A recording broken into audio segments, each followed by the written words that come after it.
Pertandingan voli memeriahkan Hari Kemerdekaan Indonesia digelar di Kompleks Asrama TNI Mato Angin, Kota Makassar, Sulawesi Selatan. Pertandingan ini bukan pertandingan biasa dan sangat berbeda. Pasalnya, para pemain yang merupakan pria wajib menggunakan daster.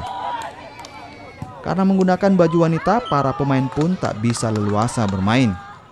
Aksi lucu pun terlihat saat para pria ini bermain voli. Ya, karena ini temanya voli daster putra yang diadakan sekali setahun dalam 17-an.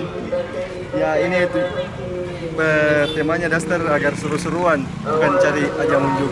Nah, malah pakai begini yang ini? Tidak, karena kan dalam asrama sama teman-teman kompleks juga yang tahu. Ini pakai dasternya siapa ini?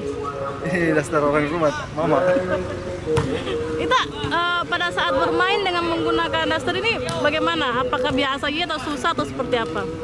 Ya, kebetulan susahnya melangkah ini yang agak kesulitannya cuma di situ sama lompat mungkin. Untuk memperingati Hari Kemerdekaan Indonesia yang ke-77 dan membuat Kompleks Asrama Mato Angin kembali dimeriahkan. Kalau sejauh ini bagaimana antusiasme para peserta? Kepada para peserta menyambut dengan baik, positif. Ada berapa tim yang ikut bertanding kita lihat? Yang ikuti cuma 8 tim. Tak hanya orang dewasa, anak-anak juga ikut ambil bagian dalam memeriahkan HUT Kemerdekaan Republik Indonesia.